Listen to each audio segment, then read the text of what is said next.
These two guys have Minnesota sports flowing in their veins. Mackey and Judd on Score North and ScoreNorth.com. Okay, let's see if I can not crash this plane here. Where'd Declan go? Let's see if I can fade this music. Hold on. Let's see. Is it fading? Oh, it's fading. Yep. Oh, you know what you're doing. You're underselling yourself. Your days at KFXN are paying off right now. Running boards for Sunday Night Football 20 years ago. As long as you didn't miss a show, because let's say you got too drunk the night before, you did really good work there. Yeah. That did happen at least one or two times. Old college Macadac. So a couple things. Producer Declan is in St. Louis for the Twins opener at Busch Stadium, and I don't know. People might be listening to this after the Twins game today, but the Score North Twins show feed, Apple, Spotify, and also on YouTube is going to be packed with at least 2 episodes today. Declan on the ground in St. Louis.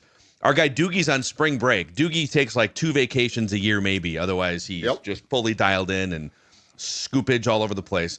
So stepping in on this Reckless Speculation Thursday, this Scoop Session Thursday, is former newspaper man. It's going to be Judd's Scoops here today on Minnesota Sports with Mackey and Judd.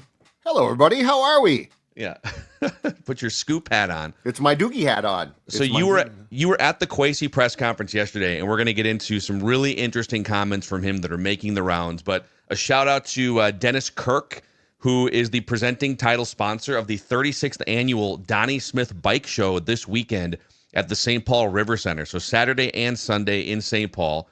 And it's the official kickoff to spring riding season. It's like 55 and sunny today. It's going to be like 70 degrees tomorrow.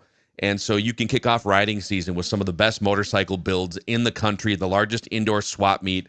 And you can visit the Dennis Kirk booth and spin the wheel for a chance at some cool prizes, concert tickets they're giving away. So again, it's this weekend at the St. Paul River Center, the 36th annual Donnie Smith Bike Show presented by Dennis Kirk. And with the Twins back in action, they're on the road for the next week. But then they come home starting next Thursday, April 3rd. And you can get your tickets to Twins games at twins.com/tickets. They've got, obviously, regular season, ordinary tickets. They've got the Twins Pass, the membership, group tickets, suites, and hospitality. So you go to twins.com/tickets for all of your Twins ticket needs throughout the next 6, maybe 7 months. If they get into October. Oh, boy. Oh, yeah. We shall see.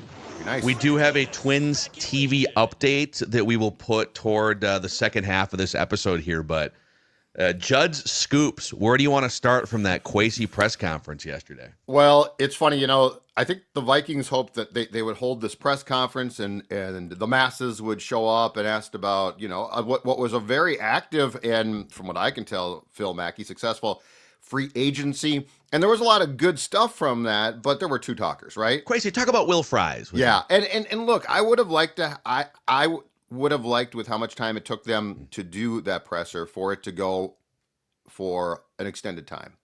Hour, 45 minutes. Not that busy these days. He signed a lot of guys, but anyway, It didn't. And so the 2 primary talkers are: is J.J. McCarthy going to be the starting quarterback for this team? Has the door been closed on Aaron Rodgers completely? And then Kwesi's contract. So the most interesting thing, obviously, and the thing that was the focus of the press conference, was the quarterbacks. And here's what I can tell you, and I'm actually going to, well, first of all, I'm going to give a disclaimer here, okay? I want J.J. McCarthy to start. So that is that's Sports Dad, that's Judd. I think we both do. Just to be clear, I also prefer as option A healthy and a, I don't know, like a guy who's showing up in practice. I want J.J. McCarthy to be the starting quarterback too. So that's preferable. So that's hot take, Judd. What I'm about to become is Scoop Judd, which is we're going to talk about what was said. It doesn't mean that this is not an endorsement of what Kwesi and the Vikings are doing. So what was said was this: Kwesi Mensah, who did the press conference solo. O'Connell's going to talk next week at the owners' meetings for a lengthy period at the breakfast there. So this was not both of them. And what Kwesi said was very clearly, they hope, they would like, ideal world, McCarthy to be QB1. And he made it very clear that's what he wants. sort of talked about Kevin in generalities, but he didn't. But he can't talk for him because he wasn't there. So then of course the questions were asked about the dalliance, great word, with Rodgers and the flirtations, and also Kwesi was asked twice, is this now done? Because he said for now, he basically said for now, the dalliance is done. We have decided that we want to move forward with JJ McCarthy. But then, of course, the next question is, okay, that's for now. Is this over? Has the door been shut? Was Aaron Rodgers told no, the door slammed in his face and told you go home? And he said, I can't say that. And it was interesting because I felt, and again, remember, the quarterback show is not his to run. So, and I pat him on the back for this. I think he told the truth. I think he told the 100% truth. Now the problem in telling the truth is you sometimes just get people who are like, oh, but he said McCarthy, so that's it. And it's like, no, it's more, and especially like for us, Phil, I will always go back to the fact that the dance with Favre took forever and was very much like this. Go back and read the quotes. When they were quoted on it, they're like, we're going to training camp with Tavares. We're happy with Tavares and Sage, but there's always a but. So what Kwesi did, I thought, was very fair, which is he said, I cannot 100% close the door on anything. Talked about, and this is where you got to start to like really read the quotes and in between the lines. Talked about the respect for Rodgers and talked about how, and he talked about how special it was for him to be involved in discussions with a future Hall of Fame QB. And then the most important quote, in my opinion, was when he said, Kevin O'Connell, Aaron are very good friends. They've talked a lot, that Kevin led the conversation, almost absolving himself of, hey, I'm not really the guy here. But Phil, the other thing he said was they will continue to talk. Yeah, I'd actually like to read like a chunk of the full quote here too that you're referencing, because it is really interesting. Kwesi said, Kevin is like the quarterback Elvis type of guy, the QB Elvis, and he says he's got a lot of respect in the quarterback community, and he deserves it, not just for what he brings from a schematic standpoint, but for how he cares about players and people. A lot of times the environments around quarterbacks are not supportive to quarterbacks, and so for that reason, he's got a great relationship with a lot of these quarterbacks. A lot of quarterbacks use him, sounds like, as like a quarterback therapist. And you see it in the embraces sometimes, with Anthony Richardson and Caleb Williams. You can tell they're looking at Kevin like, oh, save me, get me out of here. And Aaron just went through, he had a little bit of a falling out with the Packers, a big falling out, but the Matt LaFleur thing felt like it was kind of edgy at times, and then a complete falling out with a defensive coaching staff in New York. And I think that's part of the reason why Aaron is maybe torn on Pittsburgh. On the surface, you say, well, Pittsburgh, they got some weapons, a little high maintenance with those receivers, but you got some downfield threats. That defense is awesome. Baseline, it's like an 8, 9, 10 win baseline, and then if you can add something on top, and Mike Tomlin's the longest tenured coach in the league, but the Steelers are not an offensive organization. Mike Tomlin's not a credible offensive head coach. And so I can see why Rodgers would be gravitating toward Kevin O'Connell. So the quote continues, he's got a great relationship with Aaron Rodgers. They've had a lot of conversations. Kevin has looped us in. We kind of met and went from there. It's a new thing to talk about a player of that caliber. I'm always someone who wants to learn and grow myself. So being involved in those dialogues was really special. It's so interesting because on one hand, it does feel like it's more of a Rodgers camp thing that, yeah, clearly he wants to play here and the Vikings are being nice. But the way that Kwesi, the general manager, talks about revering these conversations with Aaron Rodgers, a player like Rodgers is always going to be in these conversations. But from our delineations at the time, we are happy with where we are going forward. Obviously, the caliber of player that he is, it had to be part of our discussions. And then to your point, when he was asked, so is it like in the past? Yep. And he says, right now, we're happy with our quarterback room. Right. Which is complete bull bleep. And I appreciate his honesty and the I did not expect him to be this transparent about the conversations with Rodgers. And I think it's awesome that they're just kind of being open with it. But you can't say that a quarterback room with Brett Rippon, who, by the way, Brett Rippon has made 4 starts and has a 59 passer rating, and J.J. McCarthy, who's never played an NFL regular season game. You aren't happy with that quarterback room. So he did take it a bridge too far for mine. Well, but I also think that he was covering himself a little bit because this is not his decision. Like, it's very clear that if you were to rank right now, like, the decision on Rodgers possibly being a Viking, 1 is O'Connell, he's 1. 2 is Rodgers' camp, and 3 is Kwesi. Mm-hmm. And so, yeah, there is no the thing about it is 2 quarterbacks don't even make a quarterback room. Like, it's not even a room. It's a couple of guys that are stragglers. And so the room itself now I got some pushback on the column that I did for my Substack page about this because I said it's goodbye for now. Like, this is the thing for now, right? But I got some pushback about, well, he wouldn't say he's done completely because that wouldn't be the smart thing. But this is Aaron Rodgers. He's 41. He's coming off an Achilles from 2 years back. He's coming off a very rough stint. He has not looked like himself in how long? And I am saying that there is a very easy way to say, you know what, we explored that one. Like, it's not like you're not going to get another QB, right? He's leaving the door open for a particular guy. Now, if this was a 33-year-old in his prime, oh my God, he's available, I cannot believe it, then yeah, you leave the door open and he probably goes elsewhere. But this is not a normal, and the Favre thing was the exact same way, Phil, and you recall it. This is not a normal flirtation. This is not a normal situation. This is one where you could easily say, you know what, no, you know what, we hope that McCarthy is our guy because you're not going to anoint him yet. And we're for sure going to bring in a veteran like we're exploring but we've just decided that going with Aaron at his age is probably not in our best interest. You could easily say that. So I'm not saying close the door on everybody, but this is a very particular, like you are in a jewelry store looking at a very particular item and you are still saying, I might buy it. You can't just dismiss that as, well, now it's done. Right. And you don't have to make a decision on which diamond you buy for another like few months. And there's more information to come in here. So I think there's like 3 or 4 key checkpoints here in play. And the first one is it feels like Kwesi and KOC have cleared the deck for the first checkpoint, which is you get the involuntary or the voluntary team workouts starting in like April usually before the draft, where guys can come in, and then in May they get on the field. And then but you'll get to really see JJ kind of in a team setting casually. Right.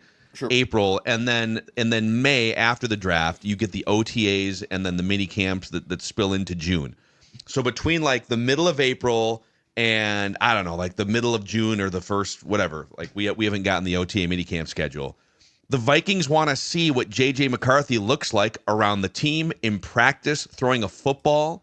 Mm-hmm. He hasn't practiced with the team in 7+ months and hasn't played a regular season game.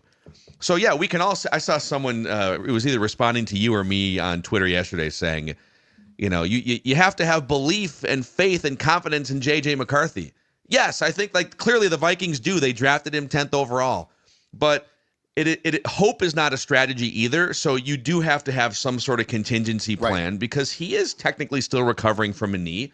You don't know for sure if he looks terrible in practice we don't think he's going to, but hope is not a strategy when you have a 14-win team and a better defense that you spent $1 bajillion on in free agency. Right. I guess my point is we're talking about a very particular player here who would need to start. So is Rodgers? Is he just so clear-cut at his age and with a lot of question marks? Is he so clear-cut the guy? So like if McCarthy looks okay, doesn't look, or there's concern, like I totally get this. This makes sense. You need a backup plan. I feel like we've gotten it. This has become a Rodgers. Well, he is easily the best. Well, yes, he was at one time, but like if I'm in the Viking shoes. Am I seriously saying this guy who has had, a missed year with the Jets, a year in which he looked okay, he didn't look great, is that clearly the best guy to have behind McCarthy?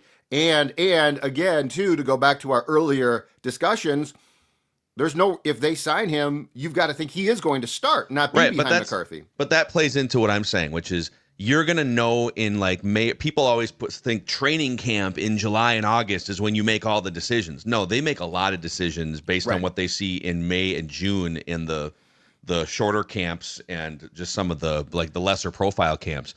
So you're going to gather a ton more information on McCarthy in April, May, and June.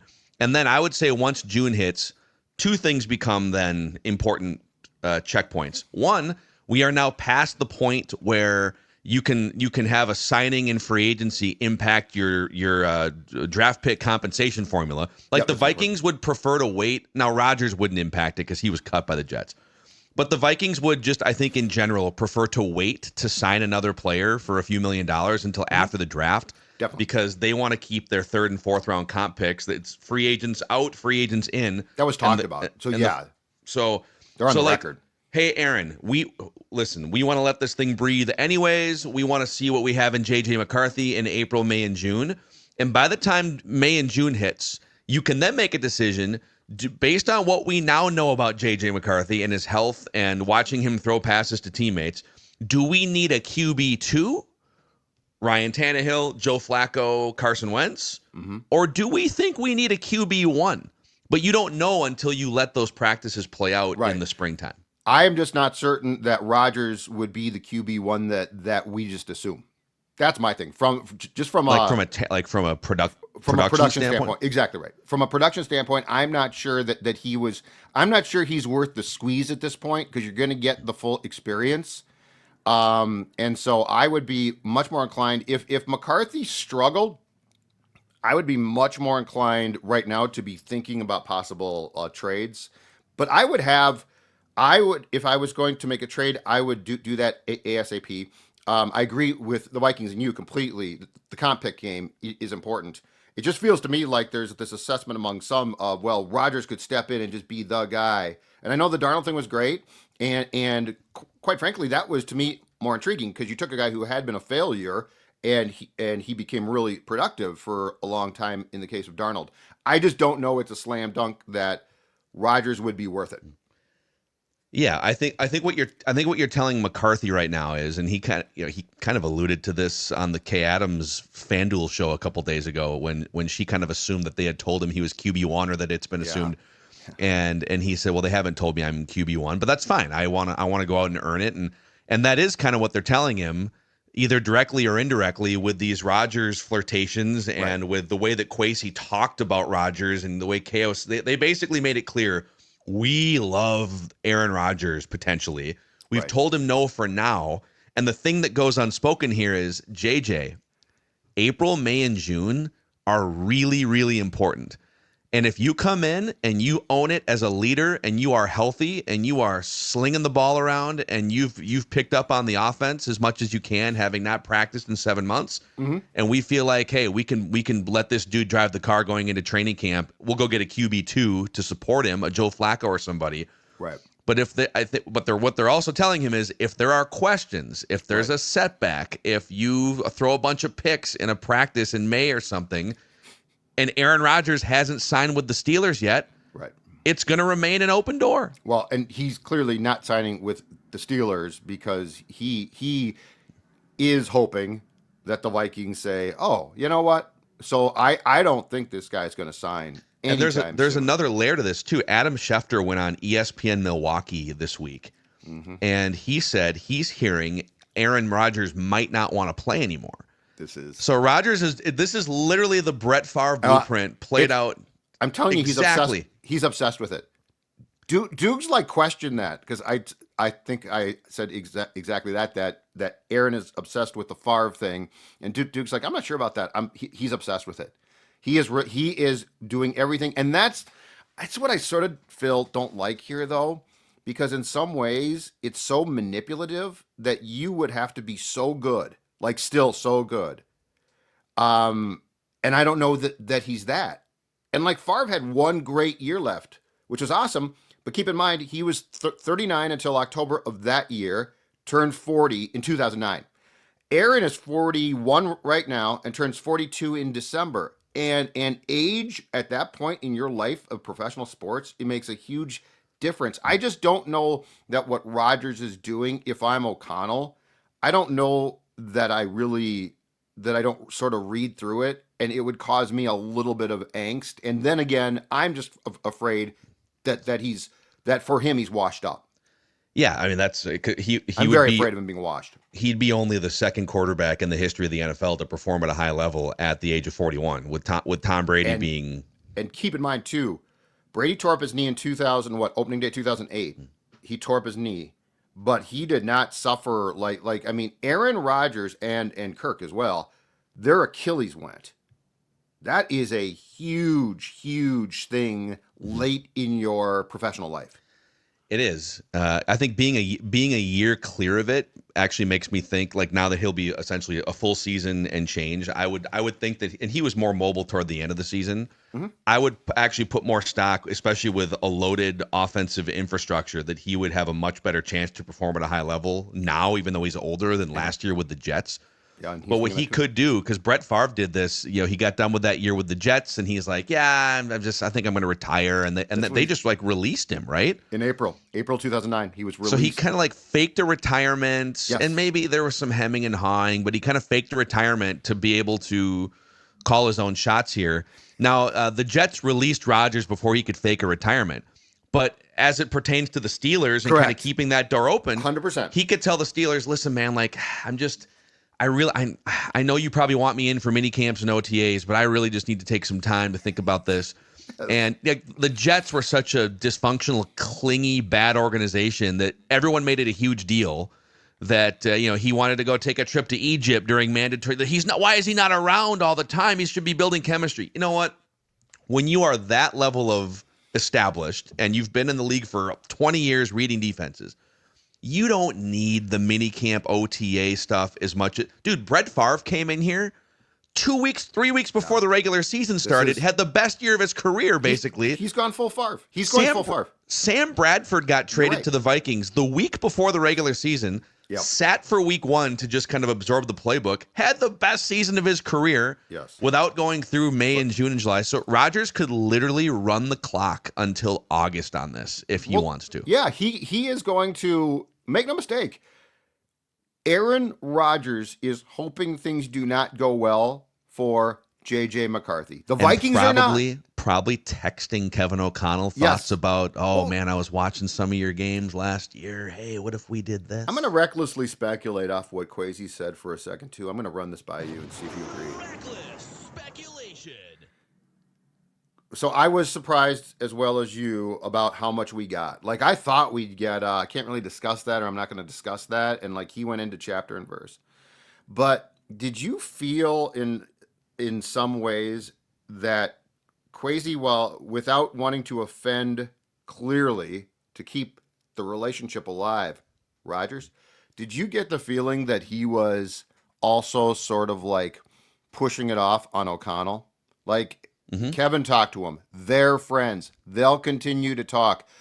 Almost like he's not sure this is a good idea, but he's also not in control. I felt like his quotes were certainly not a condescending and or objectionable if you're the Rodgers camp, but they were very much of, that's KO's thing. Yeah, he buttered up.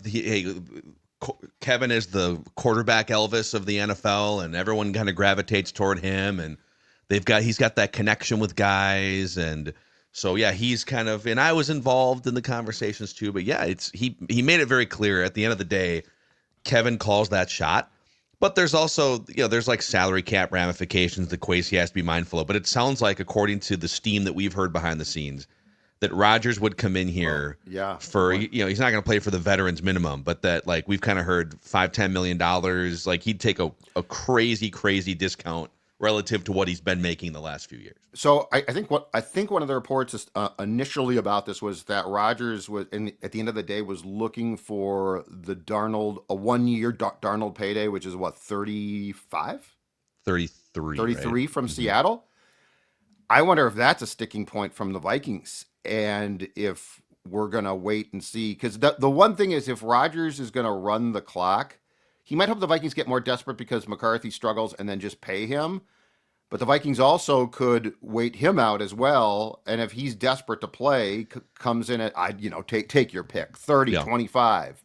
Take your pick. Here's what I would ask fans, because I know that I think there's a lot of fatigue with the Rodgers conversation here, and it feels like 75-80% of fans that we interact with, Purple Daily, the other Score North podcasts, Twitter, whatever, are like, why would you ever consider this?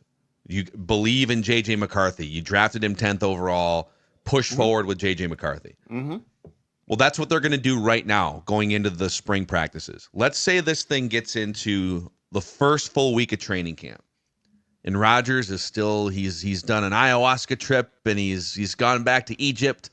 He has not signed with the Steelers, but he wants to continue playing football after his summer of darkness retreats or whatever. Sure. And fans, you guys can go to training camp practices. You get to watch these things play out. You got to watch Darnold and J.J. McCarthy last year, and you go to a couple practices, and J.J. is throwing interceptions. He's taking sacks, quote unquote. His timing is off. It doesn't mean that he's going to be a bust of a quarterback over the course of 10 years, but it's just like he's rusty. It's not clicking, and this team is ready to pop right now. After 1 week of training camp, would you take McCarthy looking kind of off, or Aaron Rodgers ready to rock and roll for 1 year after his summer of thought and contemplation? I mean, we could be facing that in like 4 months from now, 3 months from now. 1 week of training camp, I'm sticking with the kid for sure. What if it's like a bad preseason game? Well, if it's a bad preseason game, but here's my question, and this is what I keep coming back to: is Aaron Rodgers the best choice then to turn to? Well, your other options would be at least to sign. Right. Well, this Carson is why, Wentz, Ryan Tannehill, who hasn't played in 2 years. Oh, right. Joe Flacco. This is why what makes the most sense to me, like right now, is to be actively trying to make a trade for a quarterback that I like, that O'Connell likes. Like, I would rather trade for a backup quarterback that O'Connell likes right now. I just feel like this comes back to, we are assuming Rodgers would hit the ground and it would just be fine. He'd be back. I don't think that that's the case, and if that's not the case, he's not worth it. He's gonna bring a lot of things that football teams hate. I think he would bring. I do think he would bring a lot of potential. I shouldn't say players, executives hate. There's a chance that it gets cantankerous with him, and sort of like we think, oh, he's gonna love KO, right? Well, if KO is a strong-headed dude, there's a chance those guys could butt heads at some point. But I will say this. I think if they were, I want the J.J. McCarthy thing to work. I want him to look great in the spring. I would love to move forward for the first time in my life with like a true potential 10-year franchise quarterback. Dante was supposed to be that. He wasn't. Teddy was supposed to be that. I would like that to happen for the Vikings. Sure. But also in an alternate universe, just like a year ago with Sam Darnold, in an alternate universe, wouldn't it be kind of fun to see what he looks like in this system? And lo and behold, we got to see it, and he looked phenomenal and got a $100 million contract. I mean, the last couple weeks were shaky. I think Aaron Rodgers would look great running this offense, even at age 41. I think he would have the best season since the MVP, couple back-to-back MVPs in Green Bay 3-4 years ago. I think he would look vastly better than he did with the Jets last season. And so that door being open, if McCarthy struggles, remains interesting until he signs with the Steelers. I think he might look good at first. I think he would go through periods though where he begins to struggle, and then the question is, does O'Connell I'll go back to what I told you a while back. I don't know that this is one, when it comes to quarterback coach relationship, that O'Connell wants to bite off. Because Matt LaFleur is quarterback friendly. Like, he's a very good coach. And he and O'Connell basically went to the same school of coaching in a lot of ways. LaFleur was not established as a head coach when he took that job. But he was. And so Aaron was like, are we sure about this guy? But he was by the time. KO was established. Yeah, but Matt was established by the time Aaron left, and there were still some problems. The fact that the Packers decided to move on from him is important. And then the last thing, though, too, is as I continue to say that trades are possible, keep in mind the Vikings GM might have been very happy to answer any questions that you might have about the former Packer, because if the Vikings do become convinced that McCarthy, oh boy, might not be there this year, there's a guy with the Falcons who's available. Well, that's a so whole, like there's a lot. man. I'm just telling you, folks. I'm just telling you, folks. There's a lot of moving parts here, and I know we all want one thing, and I think the Vikings at the end of the day do too. But it would be irresponsible of us to come on here and be like, I think it's all done. Yeah. And just to put a bow on this part, and then we got like 10 minutes left. We can do the Kwesi contract thing. He addressed that yesterday. Do a Twins TV update here. Scoops with Judd is on fire right now. So we're 30 minutes in. We're not even to the second scoop yet. It's great.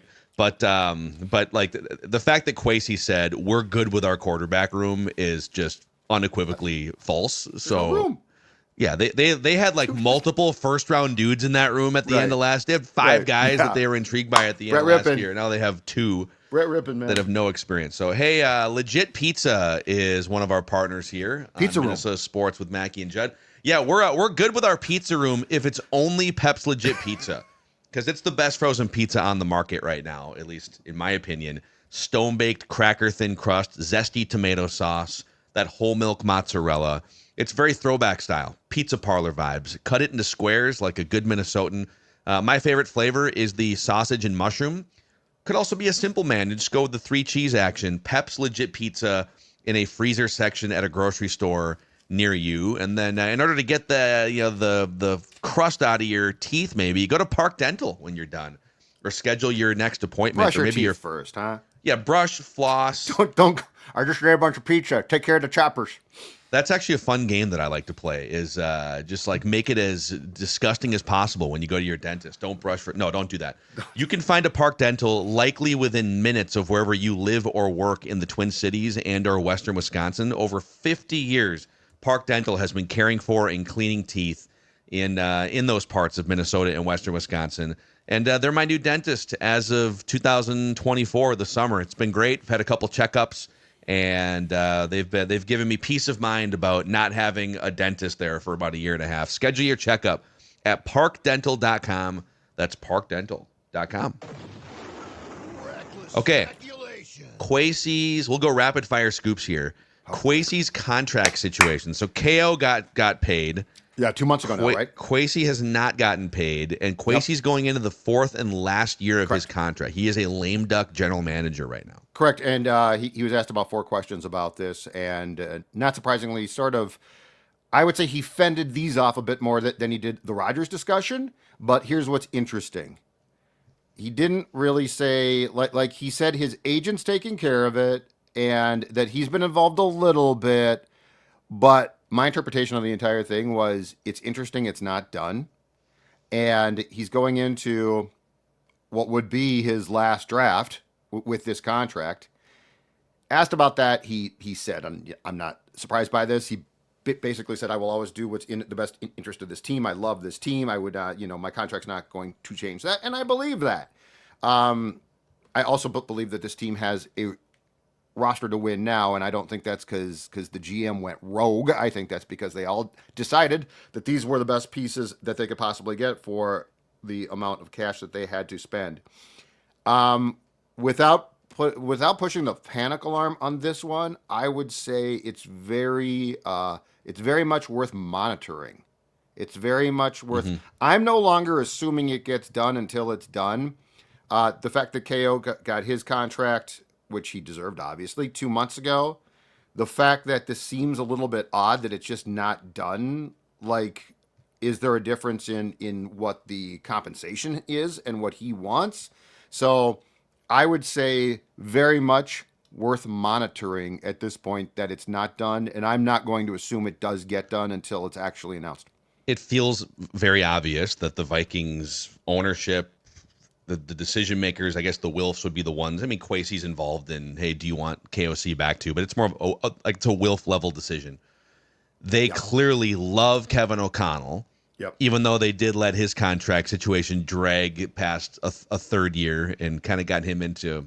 He was a little ruffled, I think, about that. But it's pretty obvious that they think higher of KOC and the job he's done in 3 years compared to Kwesi. It doesn't mean that they are out on Kwesi or think that he's incompetent, but they clearly want to see something more. And the question is, what more would you need to see between now and his contract coming up in January of 2026? Right. Another draft class. Well, okay, but you're not going to know if those players are good for like 2 more years. Correct. So do they need, and by all accounts, he kind of slayed it in free agency now of back-to-back years, and he's leaning on coaches and KOC for those decisions too. Sure. But are they going to get into the season and want to see what's like, what does JJ McCarthy look like? What does Dallas Turner look like? Are they winning games?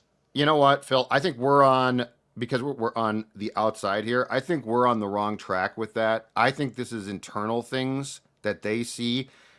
Going back to this, he is probably the most unique GM in the entire league. Like, he is an analytics-based stockbroker guy. Like, if you think about his background does not lead you to believe that like he is making ordinary GM assessments of put in the film and I'll make the judge, right? Yeah. So the big question here, in my opinion, is this: how much is KO now in charge of the show? Because as coaches become more ingrained, often they get more and more power. And the other question is, if KO is in charge or mostly in charge, how are the things around that how do they work? Like, does Kwesi go out and secure the free agents? Because, clearly Flores and KO come to him with something. Who else is involved? I think we think that we're looking for certain things to justify him or to like say yes or no. And I think the reality is we don't know what that map is, because in that particular facility, it's so unique given the background that the GM really has. Yeah, I think my biggest question with him would be, to what extent, so they've won 13 games in the first year, and then they kind of took a dip with the injuries. But then and 14 games. 14 games this past year, not 13. Mathematically, it's a ton of wins to rack up in your first 3 years as a head coach and GM tandem, and then the rest of the front office that puts in work. Yep. To what extent is Kwesi the one that deserves credit for helping to build this really good football team? And what do the Wilfs think of sort of his place in that pecking order in front office? Yeah. Yep. But there is a lot of stuff behind the scenes that we don't know all the inner workings. The Aaron Rodgers stuff. All right, Kwesi shined a light on it. It's mostly a KO conversation. Those guys are longtime buddies and friends and quarterback whisperers. Based on wins, this should be a slam dunk. But based on wins, it should be done. So based on wins, why isn't it done? Correct. Because we're still mad about the 2022 draft. I'm telling you, that did not prevent them from winning 14 games last year. I think it's internal. I think it's internal structural things that we don't know about, which is the only thing. Because you're right. It's not a draft class. Like, the 22 class sucked. Okay, but now what? You're going to judge this class? Well, then he's going to get at least like a 3-year extension. So, it's interesting that this team has been so successful, and he's not extended. It's interesting that the guy that he helped to hire as the coach the same year that he came in has been extended. So, yeah, I think we think we're trying to look for things, and I think the Wilfs are like, it's really not what we are judging on. But it can't just be dismissed of it will get done, which is how we sort of felt about O'Connell, and then it's like, okay, that's weird, it's not done, and then boom, it was done. Yeah. So I'm going to hit the applause here, and I'm going to say goodbye to you, Scoop Judd guy, and then you're going to squeeze in an extra scoop or two just to keep the tradition alive. Okay. All right, so there he is. Okay. The Scoop with Judd. Great job. You can find Judd on Purple Daily. You can find him Judd Substack. So thank you very much, Judd. One more thing before I go. Just one more. I took this off my TV this morning. I don't know if you can see it. Twins TV. This is Twins TV on Xfinity. The announcement's coming down, Phil, that Twins TV is going to be available on Xfinity, on DirecTV, and let's see here if I can find this. This is the problem. This is not your fashion. problem. This is the problem with baseball right here. Let's fashion. see if we can decipher how people can watch baseball. If we can find it. Okay, DirecTV, Xfinity/Comcast, Spectrum, Midco, Fubo, and more. But I got a note from a friend this morning that said no go on YouTube TV at this point. That is correct. So as I tweeted this morning, if you're wondering whether baseball still has a TV and marketing problem, if you said, hey, what channel is the NFL game on this Sunday? Oh, it's on Fox or CBS, just like it's been for 25 years. And then maybe Sunday Night Football, Monday Night Football, those are longtime partnerships too. Sure. Hey, what channel is the baseball game on? Well, if you have Comcast or Xfinity, it's channel 1261. For DirecTV folks, it's on channel 668-3. For Spectrum subscribers, it's on either channel 428 or 468. I guess we're not sure yet. Midco, it's channel 638. You can also, if you're a cord cutter, you could stream it on Fubo TV, but not YouTube TV, Sling, or Hulu Live. Also, if none of those options work, or even if they do, there is going to be an over-the-air broadcast game once a week, it sounds like. Still waiting on full details for that. Or you can just go to MLB.tv and do either team specific subscription.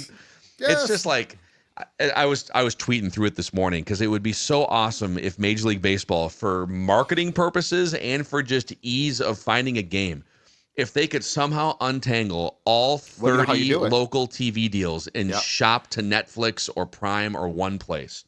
Exactly. If you could cut a deal for everyone, which would be huge. Let's just say Amazon. So everything, so they stream everyone, and it's 2,000 plus games every single year. Yep. That would be the simplest thing, because then it's streamed, it's there, bang, it's done. Yeah. But of course, this is a mess. The entire thing's a mess. The whole baseball thing, we do not have time for it, but it is a complete disaster. Yeah, we could touch more on this on the Score North Twin Show today. If you haven't already found that YouTube channel, find it, click that subscribe button. I unfortunately have no updates on recruits from Cooper, Armstrong, Hopkins. I got nothing for you there. I'm dropping the ball here. I got nothing for you there. So I guess I'm done. Are you done? Because I'm gonna play you off again here. And one more thing. Zeev Bouillon scored a goal for Denver. All right, there he is, the scoop monster, Judd Zulgad, Phil Mackey. This is Minnesota Sports with Mackey and Judd.